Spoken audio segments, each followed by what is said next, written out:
Welcome back, guys. We are going to be starting a new unit today, and the unit is relations and functions. As I've mentioned in the previous unit, this unit often comes before the one that we just did. We've already talked about linear functions, and we've done lots of work with linear functions.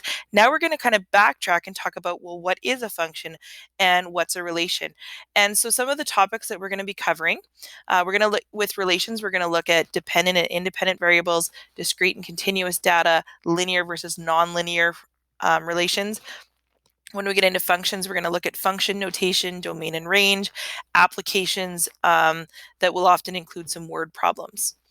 So right away, we're going to jump into relations. I just want to give you a heads up. This is a 2-day video.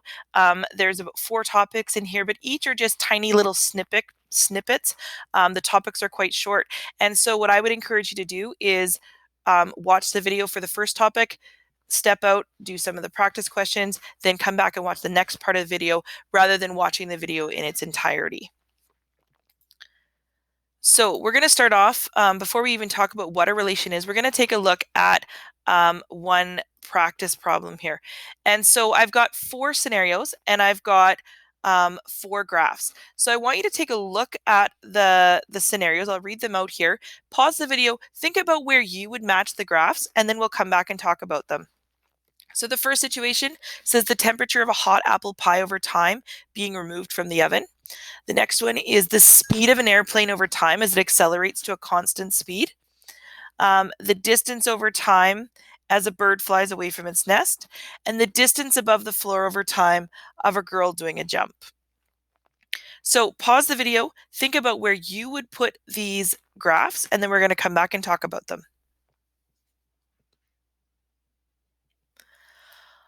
All right, so the first example, it says the temperature of a hot apple pie over time after being removed from the oven. Well, as a pie is removed from the oven, it's going to be at a very high temperature, and that temperature is going to drop really quickly, and then it's going to level off. So that would be graph B. Next one, the speed of an airplane over time as it accelerates to a constant speed. Well, here our graph is moving up over time, and then it's leveling off, so this would be graph C. The distance over time as a bird flies away from its nest. Well, as time increases, the distance from the nest is also going to increase. And the last one, the distance above the floor over time of a girl doing a jump. Well, when you're jumping up in the air, you're going to be a high distance from the ground, and then as you come back down, that distance is going to decrease. So the distance increases and then it decreases. So that would be graph D. And if we want to check our answers, we got it right. All right, so let's talk about what is a relation. So the definition of a relation is the relationship between sets of values. Another way to think about that is it's a comparison between 2 things. So if we look back at the examples that we just had, we had the temperature of a hot apple pie over time. So we were looking at the relationship between temperature and time. For the next one, the speed of an airplane over time, we're looking at the speed in relation to time. The distance over time as a bird flies, so the distance in relation to the time. And the last one, again, is also distance in relation to time. So at this point, I'm going to get you to pause your video, take a look at the 4.1 practice questions, and then come back and we're going to talk about them. All right, so let's take a look at the graphs that you would have looked at in 4.1. So the first example says how a person's height above ground varies as time passes during a Ferris wheel ride. So we're just matching the graphs to the scenarios. And so if we're riding a Ferris wheel, we're going to start down low. Our head will be down low at the bottom of the Ferris wheel. And then as we ride the Ferris wheel, we're going to get up to the top of the Ferris wheel, and then we're going to come back down and then go up and so on. And the more that Ferris wheel turns around and around, the more ups and downs we're going to have. And so this is going to be graph 5. Now the next one says the wage of a person who is paid hourly. If we're being paid hourly, that means we're being paid at a constant rate. We're not considering overtime or anything right now. We're just considered being paid hourly. And so as time increases, so as we work more, we should make more. And so that's going to be graph 4. Now, C, I'm going to skip just for a minute here to come back because C is one that often students will mix up, and I'm also going to skip E, so we'll come back to those in a minute. For D, it says how the masses of a brother and sister vary with their ages. Well, we're talking about two different people, so we would expect to see two different graphs, and so that's going to be number 3. So as the masses, or as the brother and sister age, their masses are going to change, and so that's going to be 3. Letter F, it says the number of boys and girls in different classes in a school. Well, this is just random data, and so this is going to be a scatter plot, which is 2. Now, if we take a look back at the other examples, the first one says how the visibility of a lighthouse beam depends on the height of a lighthouse. Well, as our lighthouse gets taller, I'm not very good at drawing a lighthouse, but as our lighthouse gets taller, the beam of light should get higher. And so that's going to represent number 6.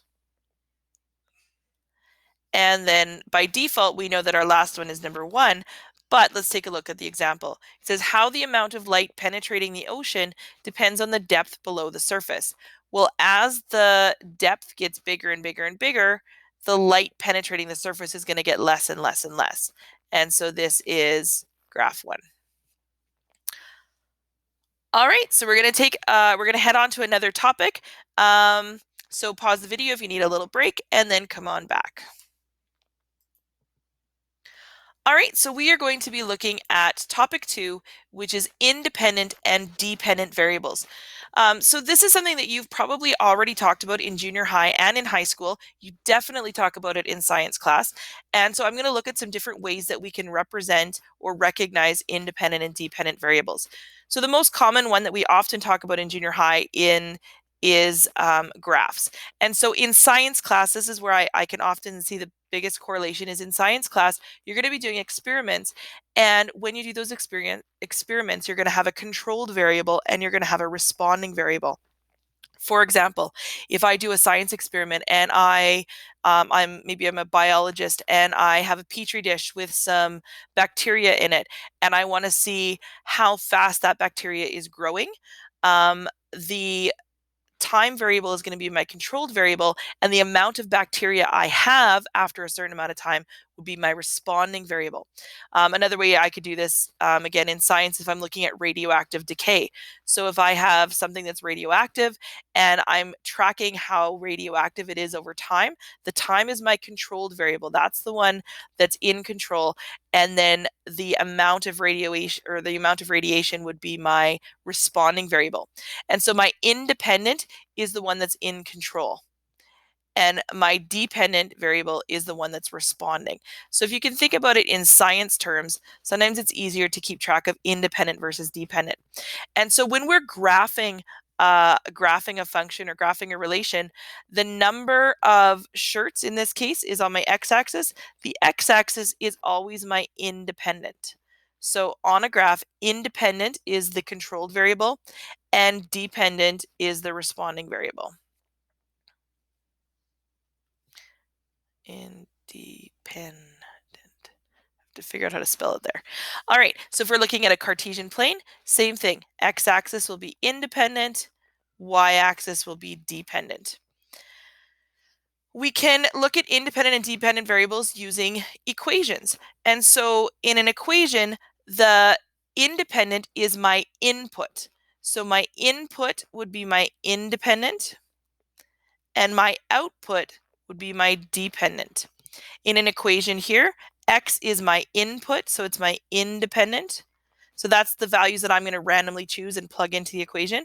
And the y value would be my dependent. Now, if I take that equation, y equals 5x plus 5, and I turn it into a table of values, I'm also going to have an independent. So x being my input, so independent, and y being my output, i.e. dependent. So I'm going to just pick random numbers here, 0, 1, 2, and 3. I could have picked negative numbers. I could have picked like 1,000 or 1,000,000. I'm just trying to keep it simple. And so if I plug in a 0, so in other words, I input a 0, that would be 5 times 0 plus 5. Well, 5 times 0 is 0, 0 plus 5 is 5. My output would be 5. If I plug in a 1, 5 times 1 is 5, 5 plus 5 is 10. My output is 10. If I input a 2, 5 times 2 is 10, plus 5 is 15, and the last one, you can take my word for it, is 20. So again, X value is independent, Y value is dependent. Another way that we can represent relations is using mapping notation. And so this is something you may not have seen before, but a mapping notation is still just mapping our input to our output, or our X to our Y if we're looking at numbers or functions or relations.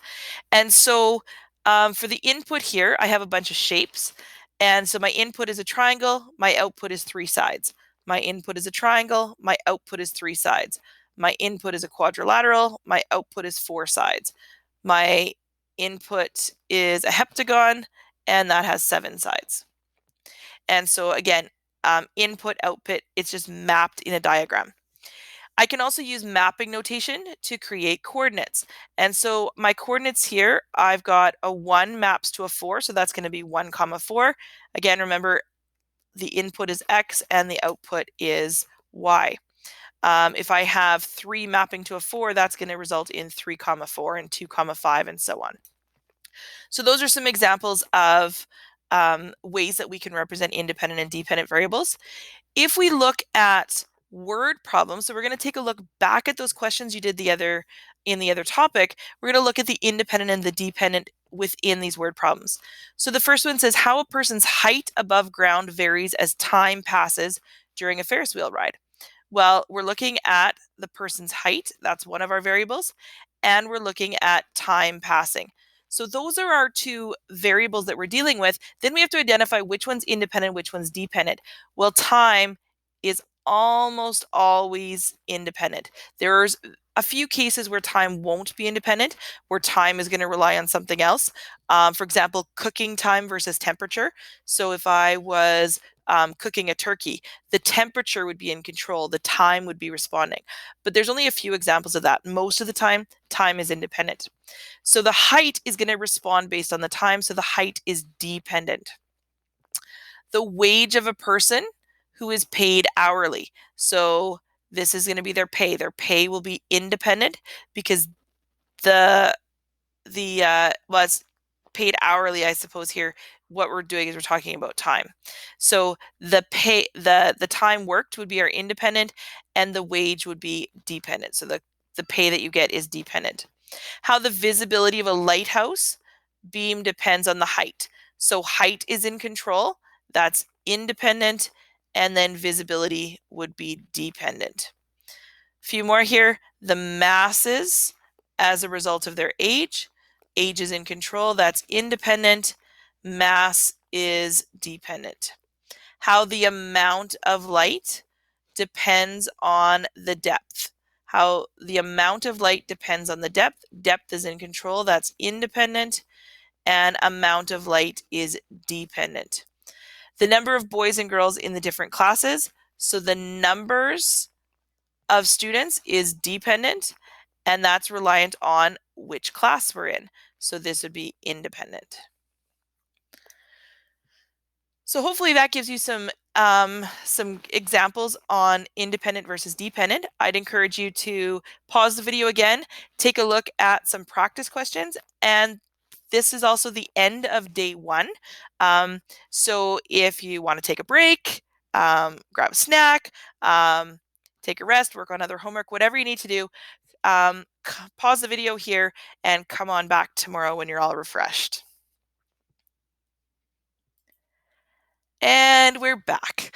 All right, so this is day 2. Hopefully you got a chance to take a break, maybe go out and enjoy some of the sun. We're going to be talking about discrete versus continuous data. And so instead of giving you a definition, I'm going to give you some examples of discrete and continuous data, and then we're going to form the definition from there. So the question is, what is the difference between discrete and continuous data? And so first of all, we've got some examples of discrete data, number of cars in a parking lot over time, the number, if you read the graph here, it says the number of chirps in 15 seconds versus temperature in degrees. We've got weight, weight versus height or height versus weight. And then we have the number of corona cases over time. These are all examples of discrete data. And so I'll write that in there. These are all examples of discrete data. Now let's take a look at some examples for continuous data. So some examples of continuous data: a cheetah's weight as it grows, so the cheetah's weight versus its age, the speed of a race car during a NASCAR race, cost over time, amplitude over time. Now this graph actually represents dampened harmonic motion. So some of you that are going to go into physics and you're going to look at sound waves, this is an example of something from physics. And then the volume of air in a balloon as it deflates, so as it's deflating over time. So these would be examples of continuous data.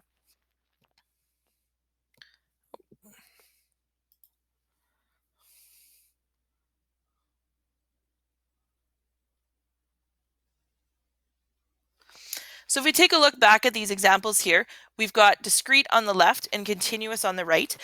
So if we take a look at some key words when we're looking at discrete, we see the word number. We see the word number. We see the word number. And in both graphs, we just see a bunch of dots, a bunch of random dots. And those random dots may form a pattern. If you look at these random dots, they are kind of going up in an increasing direction, or if we think about slope from the last unit, positive slope. This one is sort of going up in that positive slope. Might even say it's curving a little bit, but it's still just a bunch of dots. And so if we think about discrete data, we're actually looking at things that we can count. So the key word here for discrete are things that we can count. So if you can count it, it's discrete data. And so some other examples we could have is the number of tickets purchased for a concert. It could be the number of people isolating. It could be the number of Timbits that you buy at Tim Hortons. It could be the number of students in a classroom. These are all examples of discrete data. And we'll get back to the graphs after we look at continuous. Now with continuous, a keyword that's there that you might not see, it's kind of invisible, it's implied. We're talking about a cheetah's weight as it grows. So we're talking about the cheetah's weight versus its age. So in other words, time. We're talking about the speed of a race car during a NASCAR race. So this is the speed over time. The volume of air in a balloon as it deflates over time. Here we see time, and here we see time. So in all cases, we're kind of looking at a relationship between some component or some variable and time. And so when we're dealing with things that are continuous, we're often dealing with time. Now, it doesn't always have to be this. For example, the one I gave with the cooked turkey, we're still talking about time, but it's the temperature that's in control. So as we change the temperature, we could be graphing, for example, the temperature of the oven and the quality of our bake on a cake or something like that. So we could graph those. So it doesn't necessarily have to be time, but we do have to be looking at the relationship between the two being continuous. Now let's look at the graphs. Let's look at the graphs more specifically. If you look at the graphs on the continuous side, I could draw that entire line without lifting my pencil. And so if something is continuous, I could draw that entire graph without lifting my pencil, versus the discrete data that has just a bunch of points. In order to draw that graph, I would have to lift my pencil each time to make those points. You'll notice that with the discrete data, there is no values between those points. And so there's no line between these points. If I were to actually draw a line between those points and analyze the data between those points, it would have no significance. There would be no relevance to that data at all. Because if we're talking about the number of chirps in 15 seconds, if we're talking about the number of chirps within 15 seconds, we're not going to be looking at 25 and a third chirps, okay? Because 25 and a third chirps isn't going to have any significance. Now, if we contrast that with the continuous data, if I pick any random point on the x-axis and I draw a line up to the y-axis, whatever that output value is going to have significance. So every single value, even between those points, is going to have significance. That would be continuous data. All right, so I would pause the video here, go take a look at some practice questions, and then come on back. All right, so we're going to take a look at representing a linear relation using a graph. Now, we have done this before. You've done this in science class. We've already looked at tables of values with the last unit, but we're just going to take another look at this. So if we want to represent a linear relation, I'm just going to work through an example and talk you through it here. So a Canada goose is flying at a constant speed of 50 kilometers per hour. We want to consider the relationship between the total distance in kilometers traveled by the goose versus the time traveled by the goose in hours. And so the question says, let X represent the time and let Y represent the distance traveled. And we're going to assume that the goose flies for 6 hours without stopping. So the first thing we're going to do is start by completing a table of values. So if the goose flies for 0 hours, then it's going to travel 0 kilometers. And if the goose travels for 1 hour, and if the goose travels for 1 hour at 50 kilometers per hour, then the goose has traveled 50 kilometers. If the goose has traveled for 2 hours at 50 kilometers an hour, we've gone 100. 3 hours would be 150. 4 hours would be 200. And 5 hours would be 250. And we'll just map those ones out. Okay, so 5 would be 250. Now, if we plot that on the diagram, actually it said the bird flies for 6 hours. So we're going to map the 6th hour here. So 6 hours is going to be 300 kilometers. So if we plot those points here, 0 would be 0. 1 hour would be 50 kilometers. 2 hours would be 100. 3 hours would be 150. 4 hours would be 200. 5 hours would be 250. And 6 hours would be 300. Now, if we look at this, we have to ask ourselves, is this discrete or is this continuous? And in this particular case, we're looking at a situation where the data is continuous because anywhere during that time, we would have significant values. So we're going to draw a line to connect all of those points, and there would be our graph. Okay, if we want one that's a little bit neater, there's one there.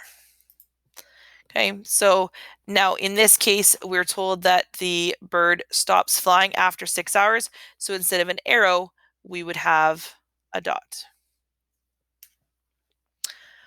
Okay, so you can pause the video again, take a look at some practice questions, and come on back.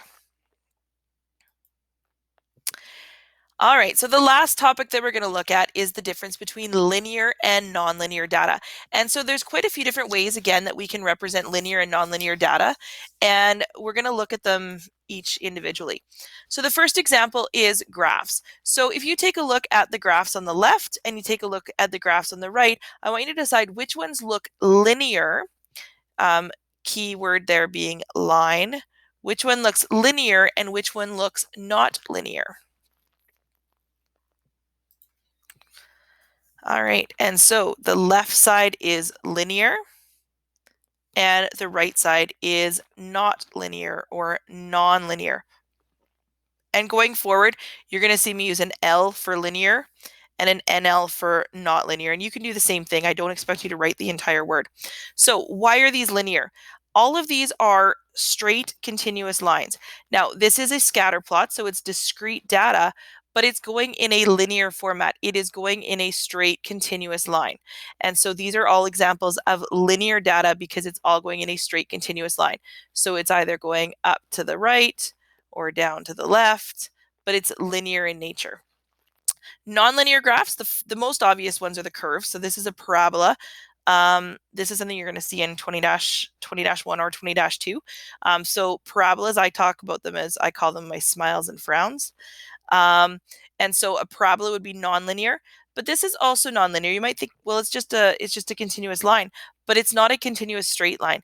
It goes up, hits a point, comes down, up, down, just a zigzag. So zigzags are not linear. All right. So what about equations? When we look at equations, we can identify linear and nonlinear. And going forward, the linears are always going to be on the left. The nonlinears are always going to be on the right. And so linear data would look like this. Now, these equations should look familiar to you because we just did the linear functions unit. And so all of these represent equations that we have seen already. And then nonlinear would be here. And so if you take a look for some key differences here. So with linear, notice that it's c equals 10n plus 200. So our input has an exponent of 1. Y equals 2x plus 4. Our input has an exponent of 1. 2x minus 7y plus 8. Well, this is written in general form, so it's a form you've seen before. My input is still my x, and the exponent is 1. So I don't need to rearrange the entire equation to see that that's linear. So the exponent in all of our input variables is 1. So if you wanted to write that down, the input has an exponent of 1. Now, if we look at the nonlinear data here, we have y equals x squared plus 5. Well, this is not 1. X squared plus y squared equals 49. This is actually the graph of a circle.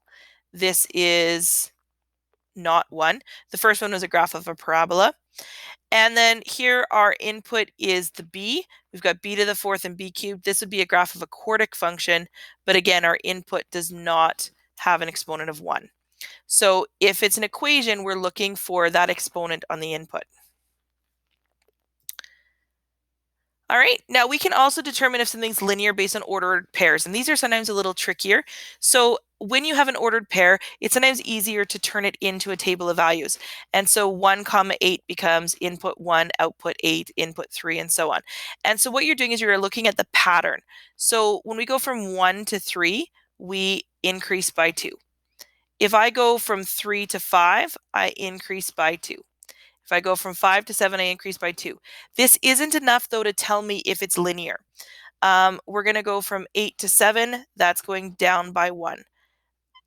7 to 6, we're going down by 1, and 6 to 5, we're going down by 1.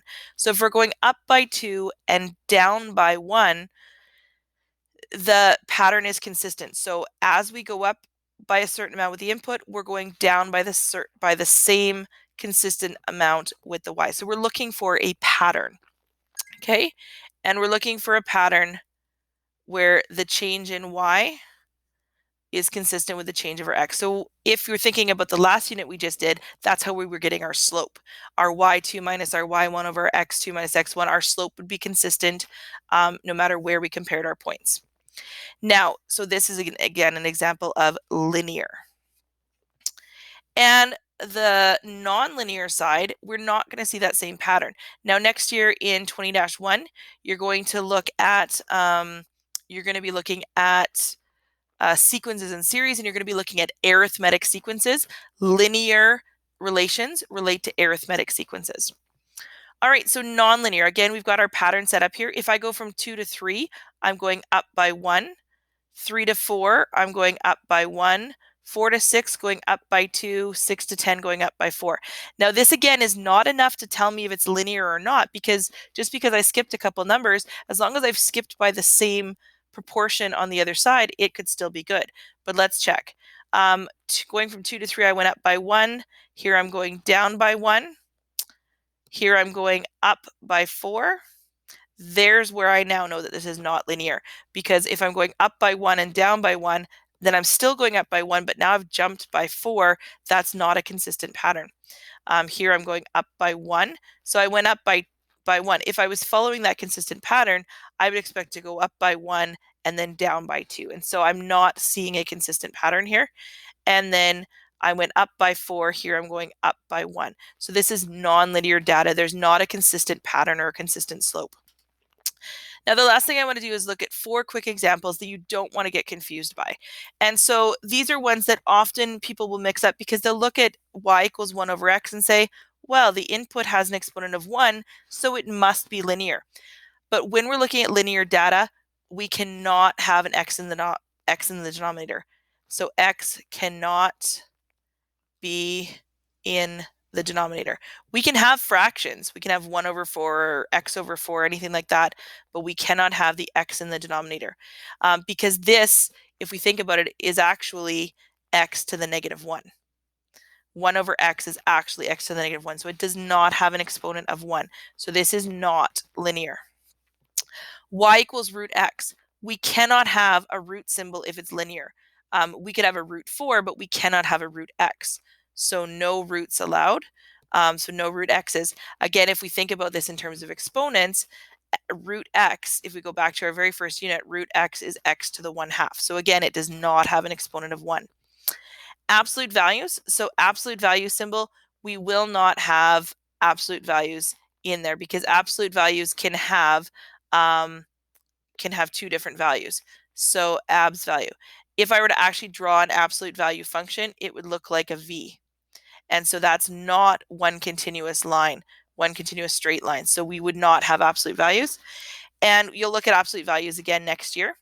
And then the last one, y equals 2 to the x. This is actually called an exponential function. So all of these are nonlinear. The first one is actually called a reciprocal function. So it's not linear, it's a reciprocal function. This is a radical function. This is an absolute value function. And the last one, x is in the exponent, it's called an exponential function. All of these are functions that you're going to look at throughout high school. We just don't deal with them in grade 10. So 2 to the x, our x cannot be in the exponent.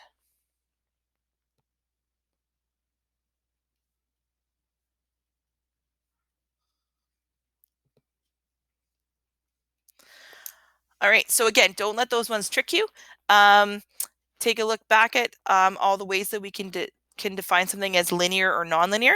This is the last topic of our 2 days. Hopefully it hasn't been too much. I know it's a lot of little pieces all put together, but we'll see you back. Go and do some practice questions and we'll see you back in a couple days. All right, thanks. Bye.